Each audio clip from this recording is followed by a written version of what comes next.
This week on Personally Speaking, our guest is Norm Lewis, a great actor and singer. He's been nominated for an Emmy and for a Tony, and also a man of faith. He talks to us on Personally Speaking about that journey. Please stay with us.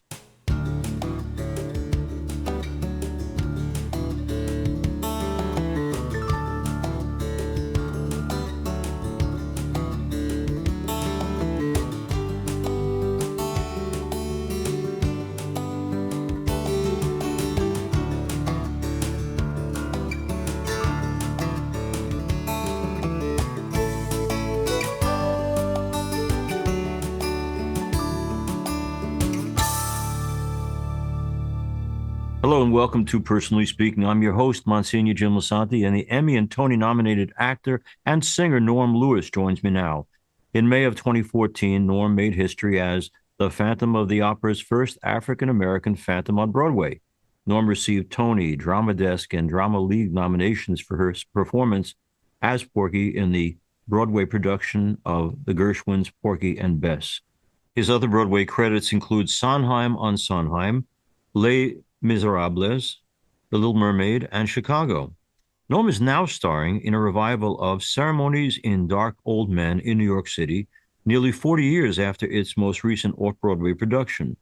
Norm is here with us today to talk about his latest role, about his life, his career, and his faith and values, the things that matter the most to him.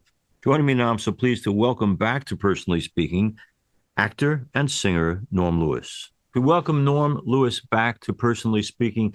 Norm, you're in another Broadway play I want to talk about. It's Ceremonies in Old Black Men? No, no. Ceremonies in old dark men. Thank you. Thank you. Yeah. I like that Close, clarification. close. Very close. Well, that's a big difference. So tell us, Yeah. first of all, what are the ceremonies and who is this play for? It's for everybody. Ceremonies, I think, it's an interesting sort of phrase and title for the show because it's not really there's no ceremony. I think that's probably kind of a metaphor because I think it's ceremonies in the sense of just reflecting on who these people are and reflecting on their lives and their journey. And so I think for me, at least that's the way I'm taking it. We are just ceremony for me means just understanding what these people are going through, if that makes sense. There's no like, there's no I'm jubilant big sort into of. ceremony, so Yeah, is that there's no like fireworks or like any sort of refreshments or something like that. It's okay. just basically talking about these people's lives. Let's go now to Norm Lewis and the word on Norm Lewis. Okay, here we go. Uh, Everybody says, I keep looking, online. There's got to be someone out there who says something hateful and awful about this man. He's a terrible human being. And everyone keeps up with the same thing, this nice guy, nice guy. So I got to ask you, what's the root of the niceness, which is too big a word, the goodness in you, that you just seem to be enormously nice and good and kind to people, but I want to know where that comes from in you.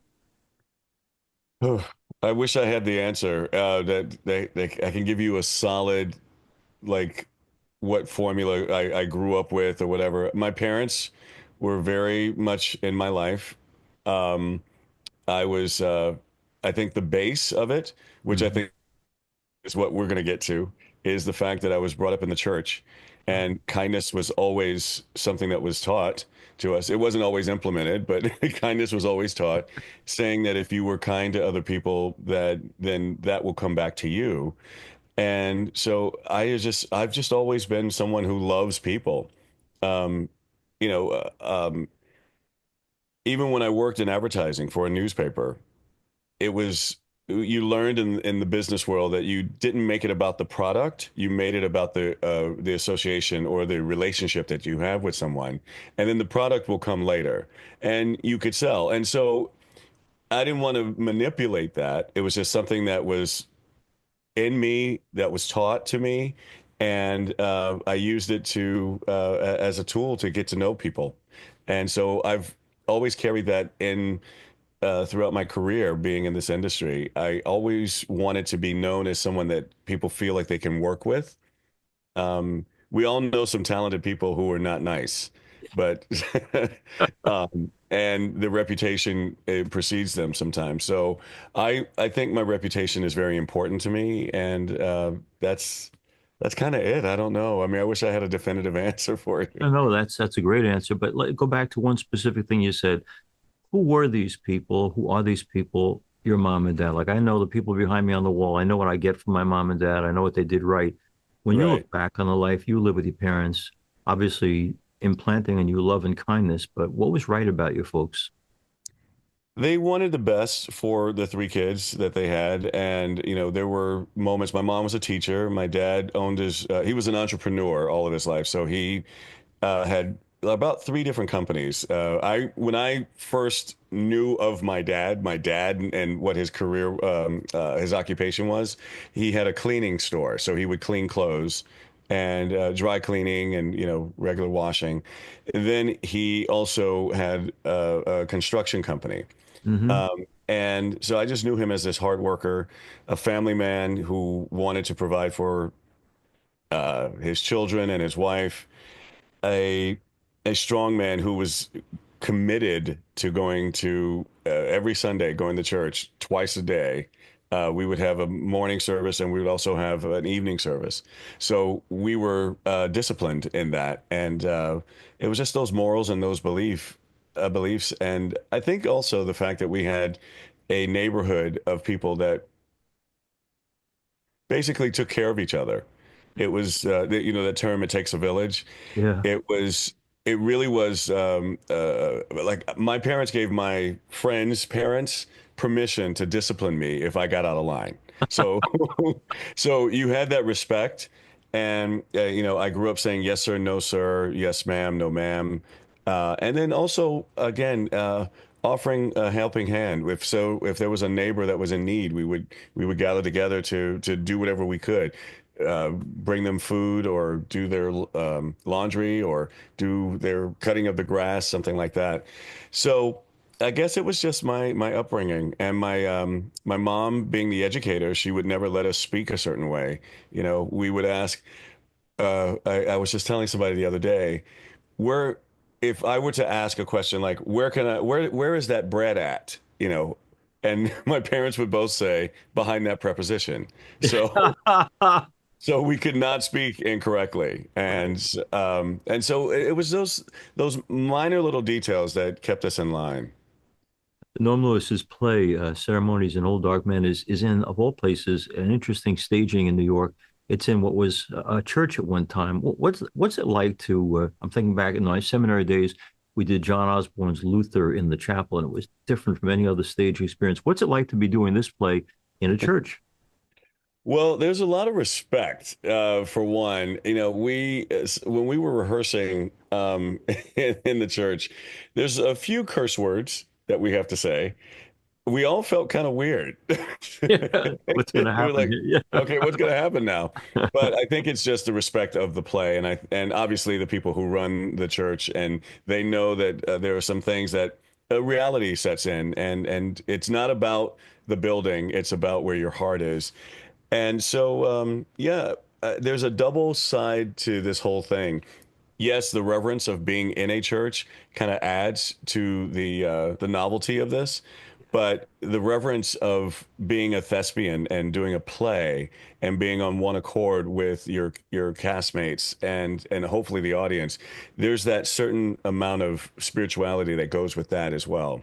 No matter what theater you're in, but it kind of elevates it in this particular space.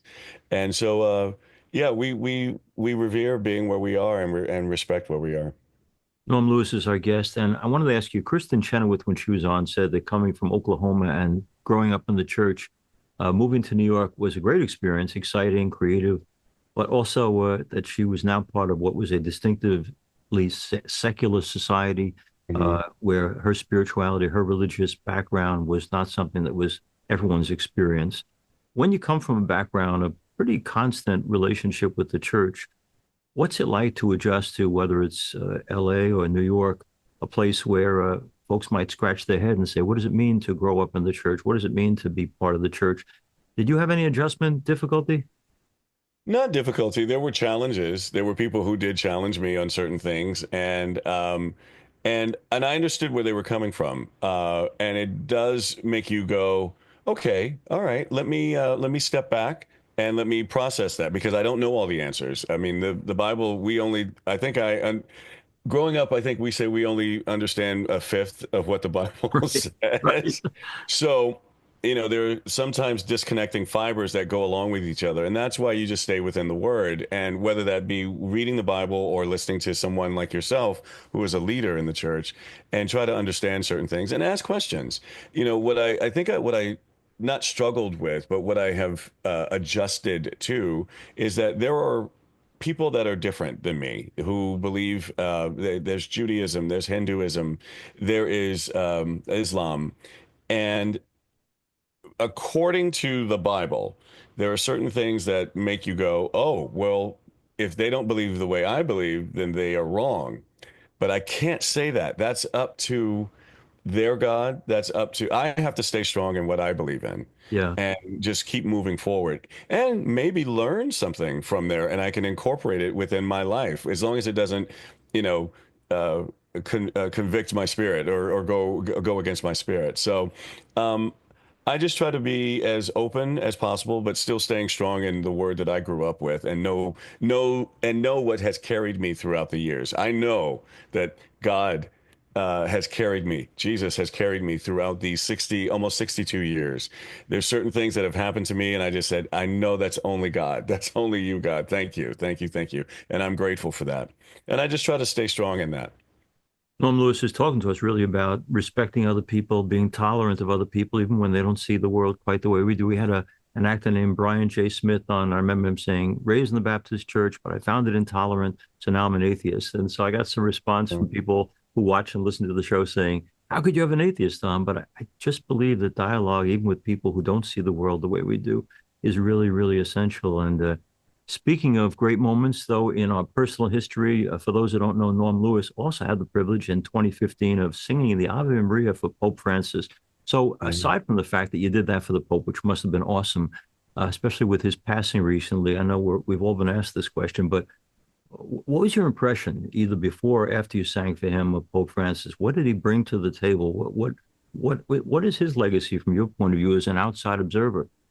Well, you know, people hold the Pope in such high regard and such high esteem, and granted, and you know, he is just another man, but I understand where people come from when it comes to that sort of hierarchy within the politics of the church. But with Pope Francis, it was different for me, knowing kind of knowing the other popes and knowing where their beliefs were. I saw Pope Francis was a little bit more visible to me again to reach out to different people than he was, Yeah. who didn't believe in everything he believed in, and he touched a lot of people. Even if it was just for a moment, he made someone think. And you know, when we become holier than thou in certain cases, we're only preaching to the choir. And it's like, well, that, we already got them. Why don't we reach out to other people who are in need and making sure that they understand that there is love there? Whether you believe in the doctrine that we believe in, there is love that undercuts everything. And it's in the Bible. The greatest of these is love. Um, I know that I think I said this last time when we were on. My favorite line from Les Miserables is to love another person is to see the face of God. So no matter what you've gone through, no matter what you believe in, love is the answer. And so that's what I saw in Pope Francis. Um, he works so hard to reach out to people and make people understand each other. Totally, and did it to the marginalized in ways that I think had not been done before. I'm reminded of you using the example from the Word, but I'm thinking of his attitude toward migrants and those who are struggling Mhm. to get over borders, and always quoting as he did, Jesus, "He who welcomes the stranger welcomes me," and not forgetting where he came from in terms of having a family that migrated to Argentina, very poor from Italy. I love what you said about him. I think it's right on target. Now let's really shift gears here. We're here with Norm Lewis, and um, Norm, yesterday I was 30 years old. Today I'm 70. I don't know how that happened, but it did. So I got to ask you something. The process of aging, you just mentioned your age before. I've seen you on stage years ago. This young, dynamic guy. You're still very, very dynamic, energetic, great actor, great shape. But how do you process and give perspective to the natural order of things that, we're here, we're alive, so we're still aging? What do you do with that as an actor? Oh, yeah. I was again, you're hitting some points that I was literally just talking to someone about and trying to focus on what is going to be right for me as far as my future in this industry. I've been lucky enough to play some either title roles or some major lead roles in shows. And now I'm at a certain age where I'm not that guy anymore, or I might be the second lead, or it might be the grandfather, or so I have to kind of process what is next for me. And luckily there've been some hints from people saying, "Oh yeah, what about this role? What about?" And I never thought about that. And I said, "Okay, let me process that." And said, "I still have time to do that on stage." I think now my purpose is teaching. My Mhm. purpose is mentoring and also opening the door for other people. Right now, I'm part of a organization called Black Theater United, and we started during the pandemic. And after all of those murders that happened during the pandemic, and the one with George Floyd being the one that broke the camel's back, so there were people in our industry that felt a certain way since that happened, and were telling their stories of being uh, huh, discriminated against or not seen, and they felt more emboldened to say these things. And so with our influence, Audra McDonald, LaChance, Brian Stokes Mitchell, and 19 others, we got together and we decided to form this organization to make sure that voices can be heard, conversations can be had. And we've done some great work in the past. Gosh, it's been 5 years. I can't believe 5 years now. Wow, since the pandemic. But we've been doing some great work with education, with mentorship. We've even gotten people jobs in the industry, not necessarily on stage, but backstage or uh, PR, management, things like that. A lot of people may not have the skill to be a singer, dancer, or an actor, but they still want to be a part of this industry. And so we've opened doors to let them know that there is access to this industry besides that. And we have an educational program that we love so much that we just started last year that's growing and growing. And we've been having a lot of associations with a lot of great companies like Google and Ernst and Young, who want to help our case and talk about our mission. Norm Lewis is, I guess, Norm, you're raising with this issue of, we used to focus on the fact that the South was a place where racism was strong, but the truth is it's everywhere in America, and you're trying to address it in your own unique way. But I mentioned that because there was an interesting dialogue, which I'm sure you saw, between Don Lemon at CNN as well as Morgan Freeman. Hmm. You talk about it or not talk about it, and of course Don Lemon was pushing, we got to highlight racism. It's a problem in America. And Morgan Freeman was saying, "Hey Don, you and I are both successful. Talking about racism is not going to fix it. Being successful fixes it." In that dialogue, where would Norm Lewis come down? I understand both. I think that uh, I understand both. But I think that we need to continue to talk about it just because of where we are in our society, who is the head of our country right now, and who is running our country. It just doesn't seem that because I feel like we're going backwards. There's been so many things that we've progressed to that for some reason have been ignored. I understand where Morgan is coming from, and I think because of his success, he has had a lot of privileges that a lot of people have never had. But there are other people who don't have the privilege that he has had, and Don, I think, is trying to make sure that the word is never taken away. I mean, for the people who are of the Jewish faith, you cannot ever forget what happened to them, ever, ever. That needs to be said every day. If people are not understanding that, um, so what we went through as African Americans in slavery for over 400 or so years, that needs to not be ignored. And some people feel like it's a burden. It, huh, this has to be another podcast because we can go deeper into this. But it should never ever go unspoken. Yes, I've had certain successes, but it's very limited. Thank God I've had my success. But what about those people who have not had the success I've had? I've got to help them come up, and it should not be something that is seen as race baiting. I know that I've heard that term before, or it's about having the conversation. Going back to Black Theater United for a minute, Yeah, what sure. we did during the pandemic, which kind of ties into what we're saying, we had a summit online because we couldn't face each other at the time. We had a summit that I think that was historic. We had theater owners, we had producers, we had heads of unions, we had creatives like directors, choreographers. We had all these people that we put together to talk about what is racism, what is being marginalized, what is these microaggressions that we're talking about that affect people in a certain way. And we did it for 6 months. And what we put together is called the New Deal.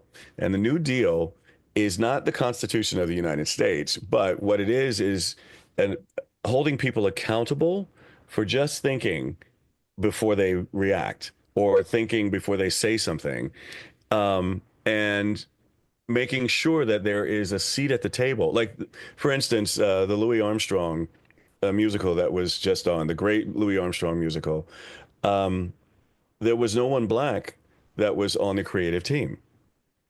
When I think you might need somebody that understands the culture to give you insight and input.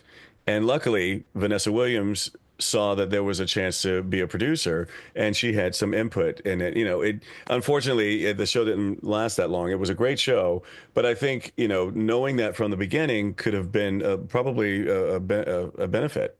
Um, and it doesn't have to necessarily be a black show, but there are, because we live in a society that is so multicultural, having a certain input could probably help a certain process.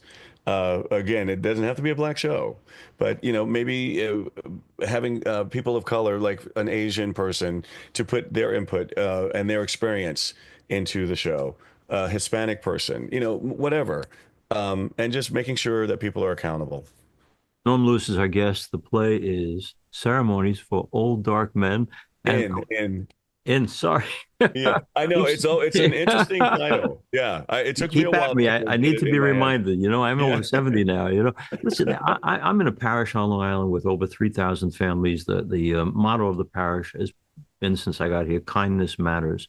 And most of the people are great people. But this is also a big community filled with people, both active and retired, who are in law enforcement. And during those times when we were being sensitized by the situation with George Floyd, many of them would say, I feel like my public service has good value and I try to help people, but I also feel like as a law enforcement person, I'm being demonized by the sins of the few. What would you say to a guy or gal in my parish who says, I don't hate anybody. I want to help people. But what do we do with this great divide? You talked about the divide in our culture and in my parish. I'm very conscious of that. What would you say to that person? Just keep the conversation going. Just if you see someone that is in need, or if you hear something that you think might be a microaggression to Mhm. someone or whatever, someone who probably doesn't have a voice, say something. Or even if you don't say something to the person that did it, go to that person that you feel like you can help, and just be kind. Talk to them. Um, you don't have to take them to dinner or anything, but if you want to, go ahead and do that. But it's all about communicating. It's really all about communication. Yeah. That's the key. Sometimes people feel like no one's listening. Hmm. And I just think that when you do open that door, I've seen myself sometimes do this, and that's because I'm a different person. I'm a gregarious person. I'll talk to anybody. Right, right. But if sometimes I'm in an elevator and everybody's really quiet, but I'll try to bring, and we have a long journey in the elevator. So Talk about the weather, or like talk about, I wouldn't talk about politics or religion, Right, but right, right. talk about the weather or something that can open them. Or if you see something on their, like a paraphernalia, if they have a Mhm. t-shirt that has a cartoon character, it's like, oh, I like that character too, or, something Right. like that. And you can kind of temper if they want to talk or not, but at least try. And just to talk about the show, we're at St. Clement's Theater, the Theater of St. Clement's on 46th You Street. mean Ceremonies in Dark Old Men, that show? Yes, Yeah. yes, that show. It is a beautiful show. It is told through African American eyes, but I think everyone could relate to this. We've had several people who were from different cultures, have said, "That's my uncle," or "That's my sister," or "That's my cousin." It's a human struggle, and it's just trying to figure out who we are, and that's what this show's about. It's a very deep and dark, in some cases, story, but very funny in some Hmm. in some instances. But I think people will relate to every single person that's on that stage. And it was nominated for a Pulitzer 40 some odd years ago. It didn't win, but it was like a runner-up. Hmm. It was with the Negro Ensemble back in 1969. It started there, but famous people have been in it. Denzel Washington, Lawrence Fishburne, Billy D. Williams was in the show, and so it's got a great heritage, and now it's being revived, and this cast that we're in right now is just fantastic, and we're having a great time. So please come and see it. Those actors you mentioned who've been in the ceremonies are great, but have you seen Norm Lewis? He's like awesome. Yeah. Ah, Amazing. Listen, every time we talk, you lift my spirits. I'm sure you do it for all of our viewers and listeners. Thank you just once again for being a sign of hope, a sign of unity, a sign of love, and you're just great, Norman. I so appreciate you coming on our program. Thank you oh, again. thank you so much. It's great to see you again, and anytime. Thank you. God bless you. Thanks for being with us on Personally Speaking. If you need to reach me, you can do that at personallyspeakingpodcast@gmail.com. You probably listened to this program on SiriusXM, the Catholic channel 129, but you can also watch the program on YouTube by searching under Personally Speaking with Monsignor Jim Lisante. We're also on Facebook at Personally Speaking with Monsignor Jim Lisante and on Instagram at Personally Speaking Podcast. If you go to Personally Speaking with Monsignor Jim Lisante, you are offered not only this interview, which you can watch, but also Sunday Mass. We'd love to have you as a extended part of the Our Lady of Lourdes family from Massapequa Park, New York. I'm privileged to serve as host and executive producer of Personally Speaking. Our producer is Lisa Jandovitz. Thanks so much for joining us. We'll be with you again next time on Personally Speaking.